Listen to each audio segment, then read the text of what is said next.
E um novo estudo da Associação Americana de Psicologia pode trazer a resposta para uma pergunta que há anos vem passando pela nossa cabeça. Será que os meus pais têm um filho preferido? Será que isso é um mito ou então uma verdade que é guardada só por eles? Você vai acompanhar agora uma entrevista exclusiva com Alexander Jensen. Ele é autor principal desse estudo e professor associado da Brigham Young University. Ele me contou tudo sobre essas descobertas dele e você confere absolutamente agora. Eu tenho certeza que alguma vez já passou pela sua cabeça, será que eu sou o filho preferido da minha mãe ou então meu irmão é o escolhido do meu pai? Em algum momento, a nossa família já entrou nessa discussão. E agora é a ciência que olha para esse ponto que é tão específico e também tão intrigante. Há um estudo publicado recentemente que olha justamente para isso. Eu convidei o professor responsável, Alexander Jensen, lá dos Estados Unidos, para trazer um pouco mais dessa perspectiva para nós. Professor Jensen, muito obrigado por aceitar o nosso convite. É um prazer tê-lo aqui conosco. Obrigado pelo convite.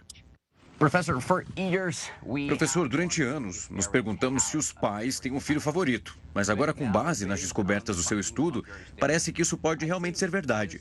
Você poderia explicar isso para nós, elaborar essa ideia? Eu tenho 2 irmãos, então eu estou realmente curioso sobre isso. I bet you are.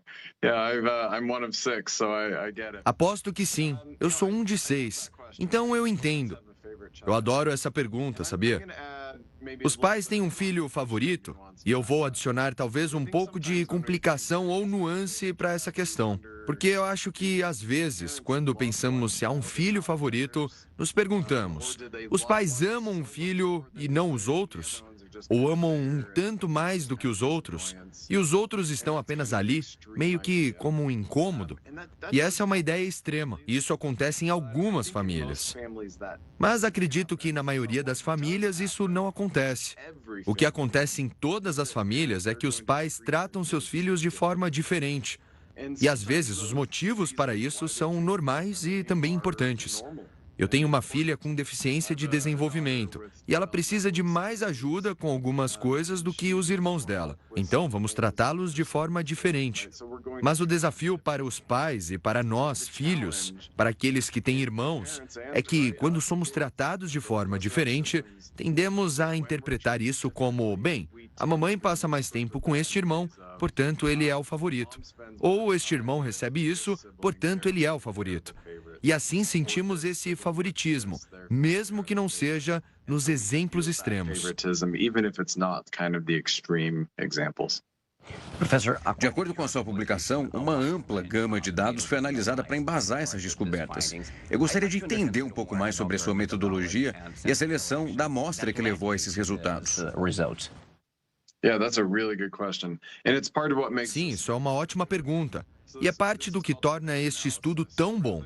Isso é chamado de meta-análise. Então, em vez de sairmos e contatarmos todas as pessoas individualmente, a gente pega esses estudos publicados, 30 deles para ser mais exato, e reunimos tudo isso, essencialmente reanalisando todos os dados. O motivo pelo qual isso é poderoso e que é muito comum o estudo dizer uma coisa, outro estudo contradizer isso e outro estudo dizer algo diferente. E ao juntá-los, você obtém uma ideia melhor do que tudo está dizendo em conjunto. O que tornou o nosso estudo ainda mais poderoso é que conseguimos trazer dados que nunca haviam sido publicados e combiná-los com esses estudos publicados.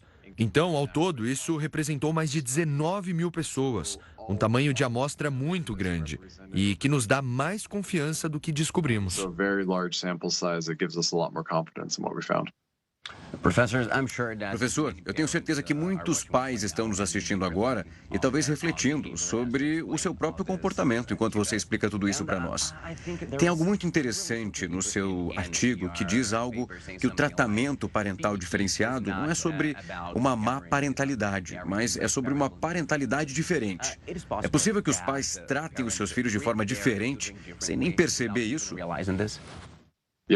Sim, 100%. Deixe-me compartilhar um exemplo da minha própria família. Isso foi provavelmente há uns 6 ou 7 anos.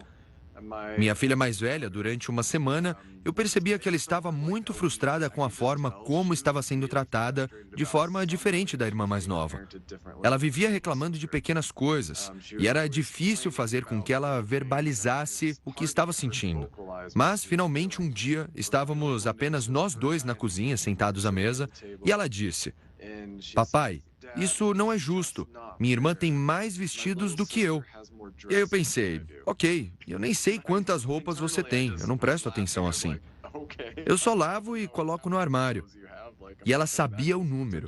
Ela disse: "Pai, eu tenho 7 ou 8 vestidos, e ela tem 14. Algo assim. Aí eu disse, ok. Então eu parei por um segundo para pensar e perguntei: "Bom, quando você ganha roupas, de onde elas vêm?" Aí ela respondeu: "Nós compramos na loja." E eu disse: "Ótimo. E quando sua irmã ganha roupas, de onde elas vêm?" Ela respondeu: "Ah, nós compramos na loja." Então ela parou por um segundo e disse: "E eu dou para ela todas as que não me servem mais." E aí isso clicou na cabeça dela, certo? E eu nem fazia ideia dessa diferença no tratamento, sabe? Uma filha estava recebendo mais roupas porque eu comprava a mesma quantidade para as duas, mas uma estava passando as suas para a outra. E ela interpretava isso como favoritismo. Como se Olivia, a irmã mais nova, fosse mais amada porque tinha mais roupas. Professor, você enfatiza a importância de estar ciente das consequências potenciais de praticar o tratamento parental diferenciado. Eu gostaria de saber que tipo de dano pode surgir caso os pais não lidem com essa situação. Sim, é uma ótima pergunta também. Então, deixe-me usar o mesmo exemplo que acabei de compartilhar sobre minhas filhas. Naquela semana em que a minha filha realmente sentia que não era a favorita, ela estava mais estressada, mais irritada conosco. Brigava muito mais com a irmã. E isso foi só ao longo de uma semana. Mas imagine uma criança que se sente assim por semanas, meses e talvez anos. Isso pesa sobre uma pessoa. E o que vemos na pesquisa é que as crianças que sentem que estão ficando com desvantagem têm pior saúde mental, piores relações familiares, tendem a ir pior na escola. Os adolescentes, por exemplo, têm mais chances de se envolverem com drogas ou outras substâncias. Eu sinto que há mais problemas em casa e na escola. E isso realmente pesa sobre a pessoa ao longo do tempo e traz algumas consequências ruins. Por exemplo, eu acho que é muito importante entender qual o papel das crianças que elas desempenham nessas relações. É possível identificar comportamentos que sejam específicos, que possam levar as crianças a receberem um tratamento especial? Sim, ótimo. Isso nos leva de volta ao estudo que acabou de ser publicado. E esse foi o nosso objetivo principal. É tipo, o que há nas crianças que pode provocar ou atrair esse tratamento preferencial ou desfavorável? Então, as maiores coisas que descobrimos foram que as filhas tendem a ser tratadas melhor. E isso é algo generalizado, sabia? Os pais relatam ser mais afetuosos com suas filhas, terem menos conflitos com elas, darem mais tempo, recurso, flexibilidade e também a liberdade. E os filhos, o oposto disso. Eles não recebem tanto afeto, têm mais conflitos com os pais e não recebem tantos recursos assim. Também descobrimos que crianças que chamamos de conscienciosas, mas que eu diria que significa crianças mais responsáveis, tendem a receber um tratamento preferencial. E crianças que são mais obedientes e agradáveis com os pais, lógico que também tendem a ser tratadas melhor. Professor, muitas vezes eu sinto que as mães são mais frequentemente acusadas de praticar o tratamento parental diferenciado, especialmente em relação aos filhos. Enquanto isso, quando olhamos para os pais, eles estão mais excluídos dessa discussão.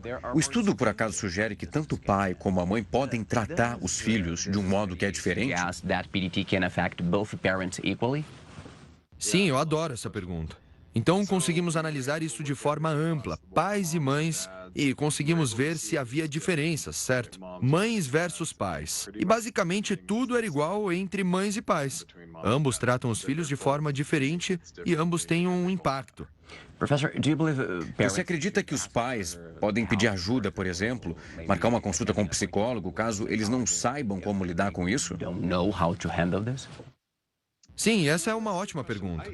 Pedir ajuda, absolutamente. Se parecer algo realmente extremo, ou seus filhos estiverem reagindo de forma muito intensa a isso e você não souber como lidar, sim, um psicólogo pode definitivamente ajudar.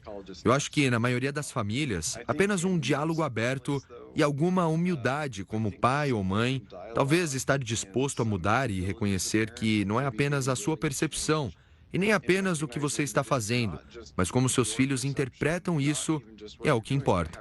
Se você estiver disposto a ouvi-los, no exemplo da minha filha, se eu não tivesse tentado prestar atenção às emoções dela e tentado entendê-la como pessoa, a gente não teria resolvido aquilo da maneira que fizemos.